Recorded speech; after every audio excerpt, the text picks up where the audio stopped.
안녕하세요. 집값 하락해야 산다 방송이 오늘 네 번째 방송입니다. 다른 분들은 서울 집값에 대해 무슨 이야기 하는지 궁금해서 다른 방송을 봤습니다. 눈에 확 띄는 방송이 하나 있더라고요. 조회수가 무려 178만을 기록한 방송입니다. 경제가 원래 이렇게 흥미로운 주제가 아닌데 178만 명이 시청했다? 실로 경이로운 기록이에요. 더구나 그 방송 주제가 1990년대 초 일본 부동산 폭락이에요. 대부분 알고 있는 주제예요. 그런데도 그 많은 분이 관심을 가지고 시청했다. 그 이유가 뭘까 궁금했어요. 그런데 제목을 보니까 답이 보이더라고요. 6억 집이 1억으로 일본 부동산 붕괴 한국이 따라간다. 아, 서울 집값 폭락을 애타게 기다리는 분이 많구나 이런 생각이 들었습니다.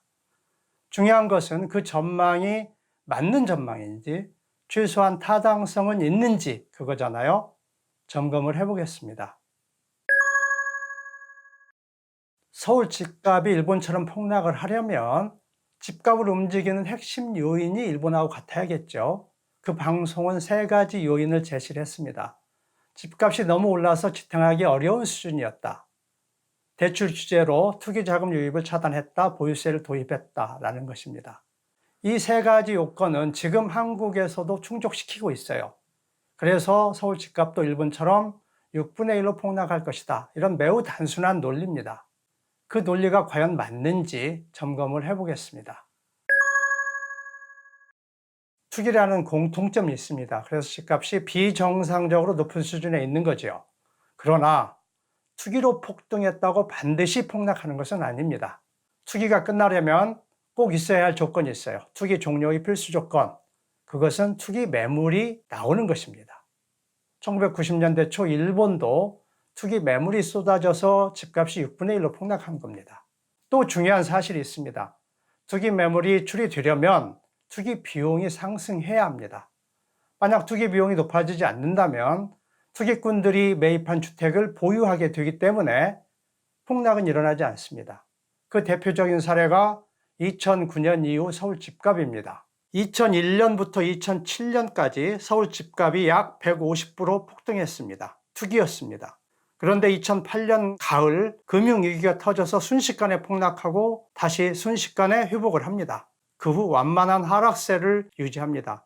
6년간 완만하게 하락하다가 2014년부터 상승하고 2017년 이후에 폭등합니다. 완만하게 하락한 이유는 이명박 정부의 부양책이 투기 매물 출휘를 막았기 때문입니다.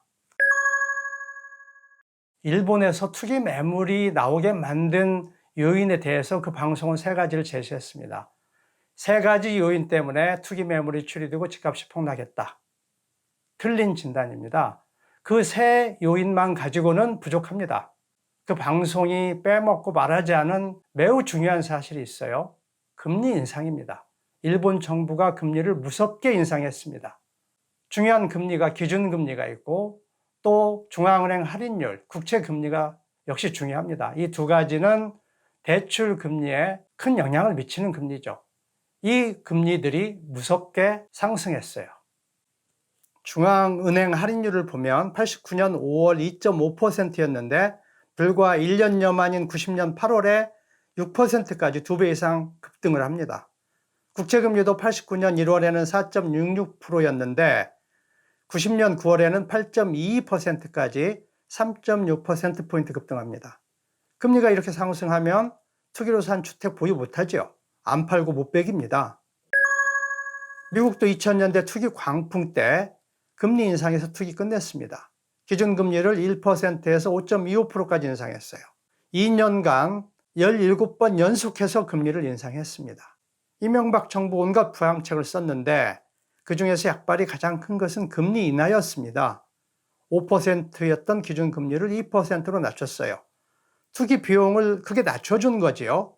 그래서 투기로 매입한 주택을 팔지 않고 보유할 수 있었던 겁니다. 일본, 미국, 한국 3국 사례에 비교했더니 투기 거품 붕괴할지 아닐지 결정하는 가장 중요한 요인이 금리다. 이런 사실이 매우 명백합니다. 대출을 쪼이면 투기 자금 유입을 차단시키니까 금리 인상하고 똑같은 효과가 있지 않느냐, 이런 말씀 하실지 모르겠어요. 대답은 완전히 다르다입니다. 대출 규제는 추가적인 투기자금 유입은 차단할 수 있죠. 그러나 투기 매물을 추리하도록 만들지 못해요. 투기 매물 추리하지 않으면 집값 폭락도 없습니다. 금리를 인상해서 투기 비용을 높이고 그래서 투기 매물이 추리되는 것, 이것이 바로 투기 거품이 꺼지는 과정이에요. 투기가 끝날지 지속될지 그 결정하는 핵심이 정부 정책이라고 지난 방송에서 말씀드렸습니다. 정부 의지에 따라서 폭락을 할 수도 있고 완만한 하락세를 유지할 수도 있어요. 정부 의지가 중요합니다.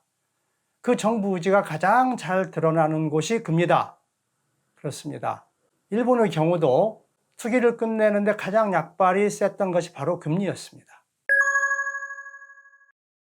문재인 정부 의지였던지가 우리 국민의 압도적 다수에게 매우 중요합니다. 그 의지를 알려면 금리를 보라고 했어요. 문재인 정부 2년간 투기 수요가 엄청 뜨거웠어요. 그런데 금리를 고작 0.5% 인상하고 말았습니다. 투기 끝낼 의지가 전혀 없는 거죠.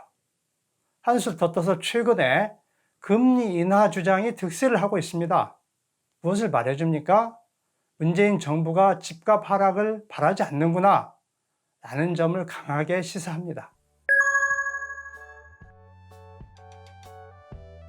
금리 인상 카드를 정부가 안 쓰고 있습니다. 오히려 인하 카드를 지금 만지작거리고 있죠. 그런데도 서울 집값이 일본처럼 폭락할 거다, 이런 전망은 틀린 전망입니다. 다음 편에서는 금리가 중요하니까 최근 목소리 커지고 있는 금리 인하해야 한다, 이 주장이 왜 근거도 없고 타당성도 없는지를 밝히겠습니다.